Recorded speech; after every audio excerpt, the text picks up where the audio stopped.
Universal Studios Islands of Adventure in Florida is one of the most popular theme parks, and it got a lot more thrilling with the addition of the newer Velocicoaster, the first launch coaster of its kind in the United States.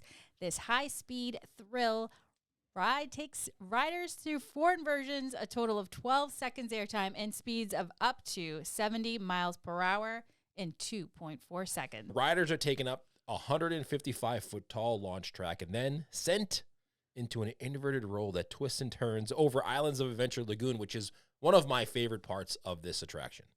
The roll is followed by a high bank turn that leads into zero gravity stall where riders hang upside down in the air. Not my favorite part.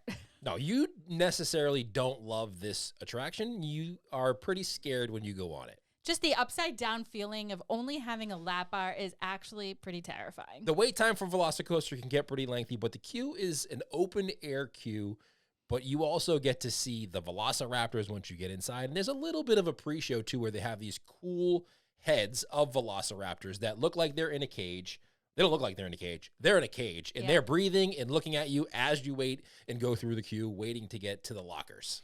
It sets up the storyline for the coaster itself, and I do appreciate it because I think that for the most part, from the exterior of the coaster, when you're looking out at it, it just looks like a roller coaster. But when you're going through the queue and you're really realizing that you're in Jurassic World and there are raptors ready, they look hungry and out to get you, it's pretty awesome. The outside of the queue, when you're looking to go into the building, it's probably one of the most photogenic attractions outside because it has, especially at dusk, when it has the lanterns lit, you can see the Velocicoaster going up the 155-foot bank on the background, and then you kind of pan over and you see the Jurassic Park sign with the lanterns lit and the raptors on each side. It looks pretty dang cool. That's actually where I chickened out the first time I tried to ride because it was absolutely terrifying. Something happens to this ride at night where it just really becomes immersive and alive, and I think it has to do with the lanterns lit, the flames flying out.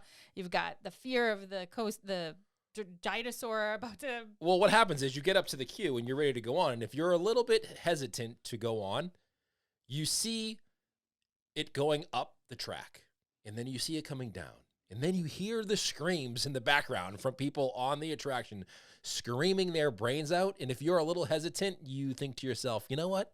Do I really want to do this right now? And the answer was no the first time I tried to go on, but I would say definitely give it a shot.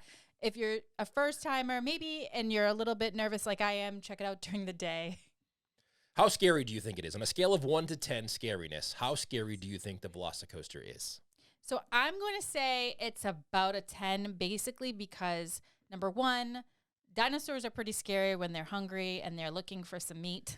2, I think the lap bar feature, knowing this thing goes upside down and you only have a lap bar is absolutely terrifying. And then when you're actually on it and you're going upside down over the lagoon, and you're actually flying out of your seat a bit. I thought that was just a me thing, so I'm grateful that I found out that it happens to everybody. It's still a 10. I say it's probably about a 9. It gets up there pretty good. A couple of reasons. If you're under 6 feet tall, your feet are not hitting the floor. So maybe that's why it's so scary. So your feet are dangling. Yeah. You have this, it's a new technology where this lap bar comes over, and you hear lap bar, right?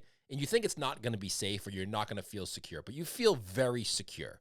I almost feel better about this than I do the rock and roller coaster one that comes over my shoulders. I feel more comfortable on this, and I don't feel unsafe whatsoever. That being said, I am 6'2", and when you do go inverted on Velocicoaster and you slightly get out of your seat as you're going inverted, that's when it's the most frightening. Yeah, and there's a lagoon below you, and it just seems like you're about to fall in. I think it's a fantastic roller coaster, though. I do think it's one of the best roller coasters I've ever been on, if not the best roller coaster I've ever been on. Hulk is up there pretty much, too, but I think Velocicoaster is by far the best. It's longer than you think it is, too. It's super long. I actually forgotten how long it actually was. You speed up midway of this ride. Like you realize, okay, well that was thrilling enough. Is it over? Nope. It's just got started. Yeah, because you go through one launch and you go 55 miles an hour, and then you go through a little bit, and then you get to that second launch where it takes you up over the huge embankment, and you're thinking to yourself, we are way too high right now. Yeah. If you can keep your eyes open, though, I do recommend it because as terrified as I was, I managed to keep my eyes open, and it is an absolutely breathtaking view. And it is very smooth. I have to say, it's one of the smoothest roller coasters. Some of the roller coasters in Universal can get a little bumpy, right? Rip, ride, rocket. Your head's bobbling back and forth the whole time. This one is very smooth on the tracks. It's very fast, but it's smooth. I think that's what I love most about it is the fact that it doesn't jobble my brains too hard because it is such a smooth coaster. And so you get that thrilling excitement. You get the drops. You've got all of the great elements, plus it's a smooth ride. And I'm an old school girl. I really don't mind a rough coaster that kind of jiggity-jaggedy your body. But this one... You used to the wood roller coasters? Yeah, I don't mind them, but it was until I rode Velocicoaster where I realized, wow, I'm so glad technology is caught up and they're able to do something this smooth because I think the intensity of it's so intense that if it was also rough, I don't know if it would be a great coaster. Definitely not. Let's get into some fun facts about the Velocicoaster in Islands of Adventure. All right. Number 1, Universal first filed permits to build the new attraction with the city of Orlando in May 2018. And at the time, it was dubbed Project 791. I thought you were going to say Project Blue Book. A top secret United States roller coaster experiment. So it was review of those plans by various city departments was approved on January 17th, 2019. Crews began clearing space near the long-closed Terracetops Encounter attraction, which was adjacent to the waterfall of Islands of Adventure. So fans were busy speculating what was actually happening because, again, it was just Project 791.